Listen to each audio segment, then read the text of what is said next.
आज देखते हैं निबंध लेखन, वो भी रूपरेखा सहित। सभी बच्चे इस बात को ध्यान रखेंगे कि जब भी एग्जाम में कोई भी प्रश्न आता है तो उसे रूपरेखा सहित निबंध लेखन का कार्य आता है। वो 4 अंक का रहता है।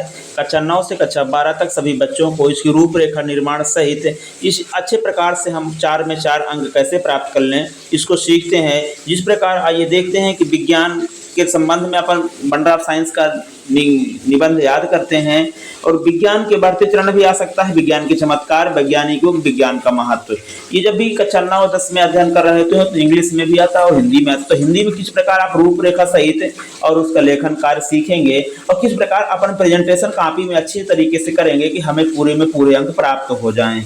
देखिएगा, इसमें रूपरेखा बनाना सभी को कंपलसरी है। बिना रूपरेखा का आपका निबंध अच्छा नहीं रहेगा। सभी बच्चे ध्यान रखेंगे कि रूपरेखा बनाएंगे, इसके बाद ही यह निबंध अच्छे से कार्य के लायक रहेगा, आपको अच्छे अंक प्राप्त भी होगा। सभी बच्चे इसमें जरूर ध्यान रखेंगे, रूपरेखा बनाएं। आगे देखिएगा, रूपरेखा जब भी निर्माण करते हैं तो अपने दिमाग में सभी बच्चे यही प्रश्न रखेंगे कि आप प्रस्तावना और उपसंहार 2 बिंदु ऐसे हैं कि सभी प्रकार के जितनी भी रूपरेखा आप बना रहे हैं उसमें ये चीज शामिल रहेगी। इसके अलावा जो भी टॉपिक आता है उस टॉपिक को आप अध्ययन करिए। जो भी निबंध लेखन के बिंदु रहते हैं उन बिंदुओं को ध्यान रखिए और उसको 2 बिंदुओं में बना दीजिए। 2 से 3 भी हो सकते हैं, कम से कम इसमें आप 4 बिंदु बनाइए, जिससे आपकी रूपरेखा अच्छी लगेगी और आप अच्छे से अंक प्राप्त कर सकते हैं। और देखिएगा कि इस प्रस्तावना को हमने बनाने का प्रयास किया है विज्ञान का महत्व या वैज्ञानिक युग में।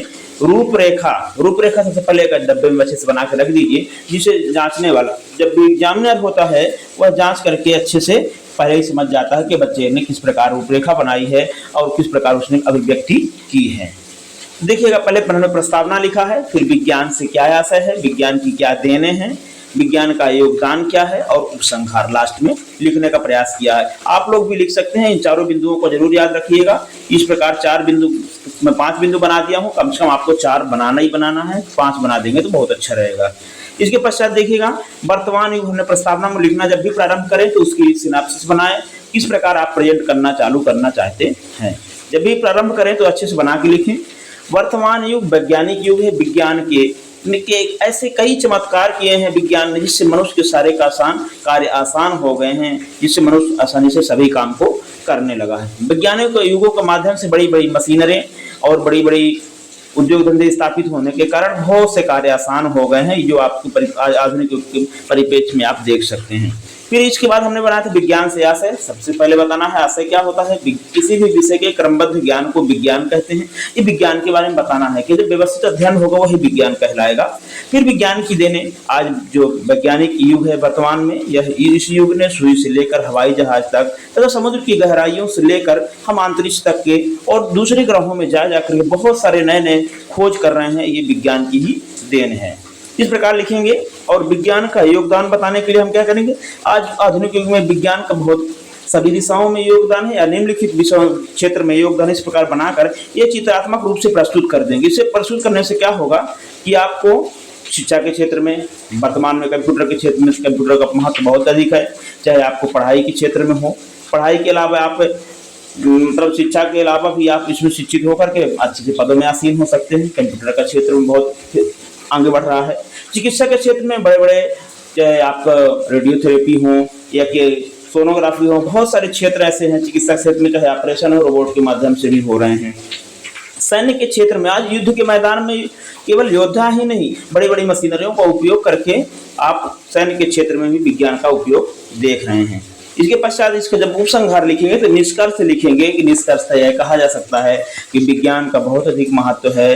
विज्ञान के कारण मनुष्य के सारे काम आसान हो गए हैं। आने वाले समय में बहुत सारे ऐसे खोजें होंगी, वैज्ञानिकों द्वारा प्रयास किए जा रहे हैं, जिसमें जीवन और आसान हो जाएगा। इस प्रकार बता के लिखना है।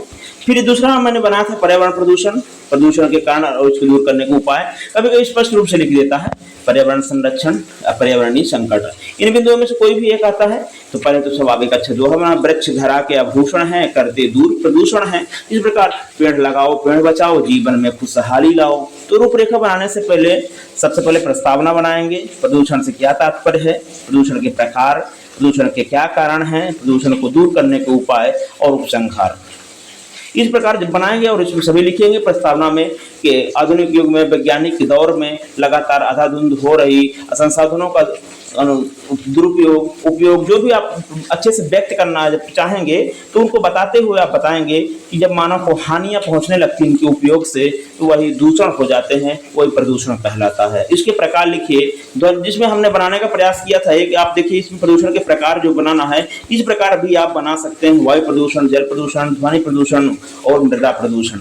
वायु प्रदूषण फैक्ट्रियों से निकलने वाला धुआं, गाड़ी मोटर वाहनों से निकलने वाला, सांस लेना दुर्भर हो रहा है। जल प्रदूषण में इस प्रकार जल में बड़े बड़े नालों को मिलाया जा रहा है जिससे नल की सब नदियां का जो भी पानी है वो कितना गंदा होता जा रहा है और वहां के जलीय जीवों को संकट पैदा हो रहा है। ध्वनि प्रदूषण लगातार कंपनियों के आसपास ध्वनि प्रदूषण होने से लोगों को बहरे होने का संकट बढ़ गया है। मृदा प्रदूषण लगातार किसानों द्वारा उर्वरकों जैविक रसायनों का उपयोग करने से मृदा की जो उर्वरता शक्ति है वो क्षीण हो रही है। इस प्रकार आप प्रकार में बता सकते हैं और उसको समझाते हुए लिखिए जिससे आपका निबंध कम से कम 3-4 पेज का हो भी जाएगा। अगला टॉपिक लिया था हमने विद्यार्थी जीवन और अनुशासन। विद्यार्थी जीवन में अनुशासन का बहुत अधिक भूमिका, ये सभी बच्चे जानते हो। अनुशासन का क्या महत्व है, कोई भी प्रश्न इसमें टॉपिक आ सकता है। इसमें आपको रूपरेखा न बनाना है, पहले प्रस्तावना, अनुशासन और विद्यार्थी जीवन के बारे में बताया कितना कठिन जीवन होता है, इसमें किस प्रकार अनुशासित रहकर अपने सफलता के मार्ग पर आप अग्रसर हो सकते हैं। अनुशासन से तात्पर्य बताना है, विद्यार्थी जीवन कैसा होता है, विद्यार्थी जीवन और अनुशासन किस प्रकार सामंजस्य स्थापित करना है और अगर अनुशासन से सभी कार्य कर रहे हैं तो आप किस प्रकार आगे अपने सफलता को प्राप्त कर सकते हैं। लास्ट में निष्कर्ष कहना है कि अनुशासित जीवन से व्यक्ति सफल हो सकता है और एक दो उदाहरण देकर भी इसको आप समझा सकते हैं। इस प्रकार जल संरक्षण या जल ही जीवन है। पानी का महत्व कुछ भी आ सकता है। तो सबसे पहले आप एक दोहा याद करिए रहीम जी का, रहीमन पानी राखिए बिनु पानी सब सून, पानी गए न उबरे मोती मानुष चून। इस प्रकार इस दोहे को बताते हुए आप आगे लिखाएंगे रूपरेखा प्रस्तावना में कि मानव शरीर का निर्माण जिन 5 तत्वों से हुआ है उनमें पानी का बहुत अधिक महत्व है, उनमें पानी का भी बहुत अधिक महत्व है, पानी भी शामिल है। जल के बिना जीवन संभव नहीं है। अब जल का क्या क्या उपयोग है उसको आप एक डायग्राम बना के समझा सकते हैं या तीर का निशान बना के भी बता सकते हैं।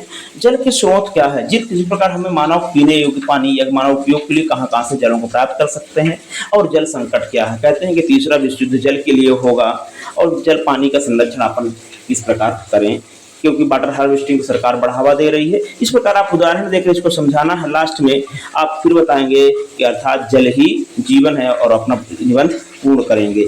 फिर और हमने बनाने का समग्र स्वच्छता अभियान या स्वच्छ भारत के बारे में जब भी निबंध बनाए तो उसका रूपरेखा का निर्माण करें क्योंकि तो स्वच्छता का अभियान क्या है, किस प्रकार प्रधानमंत्री जी ने अच्छे से स्वच्छता अभियान को प्रसारित किया और सब लोगों तक घर घर में शौचालय बनवाना और सड़क में घर घर कूड़ा इकट्ठा करना। वो गाना भी आता है, गाड़ी वाला आया घर से कचरा निकाल। और किस प्रकार स्वच्छता का कई प्रकार के होते हैं, व्यक्तिगत स्वच्छता हो चाहे आपकी घर परिवार की स्वच्छता हो।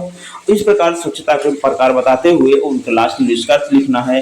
एक कदम स्वच्छता की ओर चित्र भी बना सकते हो आप और अच्छे से प्रेजेंट करने का प्रयास करो जिससे आपको 4 में 4 अंक प्राप्त हो जाए। आप लोग बढ़िया से बनाइए और आपकी मेरी शुभकामनाएं, अच्छे से अंक प्राप्त करिए। चलिए धन्यवाद, प्रयास जरूर करना है आपको।